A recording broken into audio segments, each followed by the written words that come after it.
So in the last part, I also wanted to include the fact that the broadcasting license is held by the state university.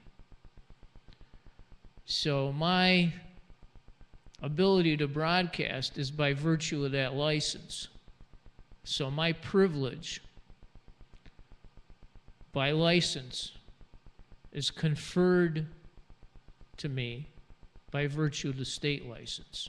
Whether that could be done by a person with delegated authority or not is actually moot in regards to what happens after the license is conveyed. In other words, is the broadcasting policy of the university lawful? And in this case, it was not. But anyway, getting back to this, this other matter, the Monell action, with the zoning policy of the municipality, the law on nuisance, and so on and so forth. It's kind of an interesting thing. I'm thinking to myself, why?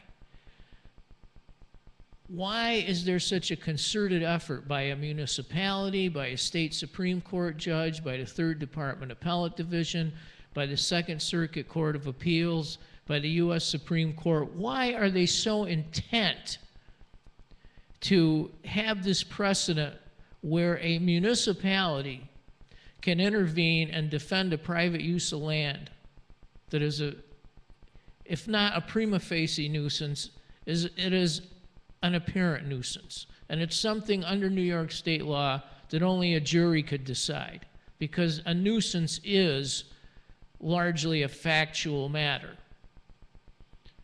And a judge cannot decide those facts unless your right to trial by jury is waived. I don't even know if that can be waived. But anyway, aside from that, ordinarily the types of things that municipalities are concerned with in terms of nuisance are public nuisance, which is kind of a new thing. The typical cases that could be used as an example are the railroad cases.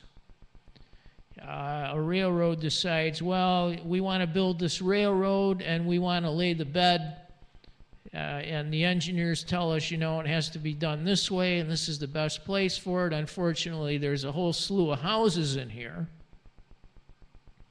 and we're going to have to, first of all, get rid of those houses. And we might have to do some blasting here and there, you know, to cut through the rock, and so on and so forth. Well, you have, of course, eminent domain. So you have this relationship that's evolves between a private corporation, a group of people bound together by a common treasury. They pay in capital for the enterprise of creating this railroad company for profit. But in order to get the government involved, they have to convince the government or a judge or a governor or whoever that this has some purpose related to the general welfare.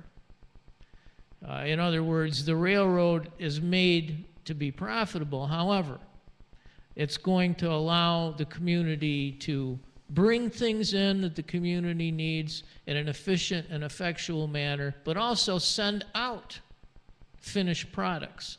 So it's going to enhance and augment commerce. It's going to create jobs, so on and so forth. So an arrangement will be entered into whereas the state will compensate these people for the taking of property. The U.S. Constitution, no property shall be taken without due process of law, or the state constitution, just compensation, and so on and so forth. So these people will be paid for their property. They'll be paid a fair price. If they don't agree with the price, they could have a suit, you know, to challenge the amount that's offered to them. But the fact of the matter is they don't have any choice. They have to leave. They have to go. Now, this creates a conflict because A government that has limited ability to raise taxes, like the United States government used to be, and which the Republican Party recreated, might say, well, geez, you know, we probably should, on the safe side, get rid of 30 houses, but we might have to raise taxes for that, so let's just get rid of 15 and just, you know, hope that nothing bad happens to these houses. Well, whether that actually occurred or not is irrelevant, because what did happen and what the law cases extant show is that adjacent properties were damaged when there was either blasting done or when there was some sort of excavation. Somebody's house would cave in, somebody's house would get blown up, and a principle of law came to be established where a person that suffers special damages could bring an action for damages, which in fact becomes a private nuisance case. So here's the situation. A bunch of people lose their property. They decide we're going to take this amount of money in exchange for surrendering our property. The houses are torn down. Construction starts on the railroad bed. They have to do some blasting. Somebody's house gets blown up. Well, was the house damaged in such a way, unlike what occurred to the other homes? Or was this somehow a negligent act? Or was this some pre-existing condition and the person is just trying to dupe the court? You know, you have a whole host of issues with these types of things, and you ordinarily have to go to trial, especially in terms of where special damages are alleged, because they have to be proven. So if you have the situation where you have a public nuisance, okay, but everyone suffers in some similar way. For instance, the railroad bed goes through this area and the existing homes rattle. They rattle and shake when the train goes by, all right? Now, does any particular house rattle and shake more than the others, or only one does in particular? You know, the state screwed up and they should have compensated this guy and they didn't. Or do all of the houses shake and rattle? Well, they figure if all the houses shake and rattle, it happens to everybody, it's a public nuisance. That's too bad, because commerce is more important, business comes first. And that's the way a lot of those cases were decided. But there's also cases that were decided where people were, as they say, railroaded. Somebody will have their foundation will be damaged by explosion, you know, and some judge or lawyer or whatever will come up with an excuse. Well, it was a pre-existing condition, or it was bound to happen, or they'll just simply say, well, did these people that use the dynamite, did they do anything negligently? So all of a sudden we have negligence as an innovation with these nuisance actions. So there's all sorts of devices that you're going to get into in situations like this. And the reason I'm bringing this up is because in my area, in upstate New York, one of the latest things here is hydrofracking. And what this is, essentially, I've discussed it in my other V-blogs, is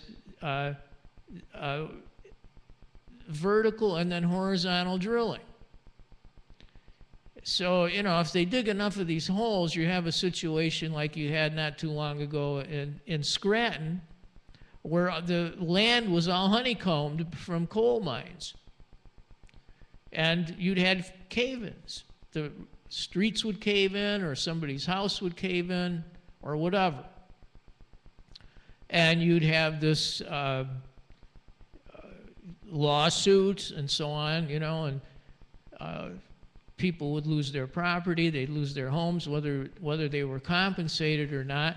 you're always going to have that conflict where business is not going to want to assume any kind of liability. So maybe they'll offer you a waiver of your rights. Well, stop and think about this for a minute.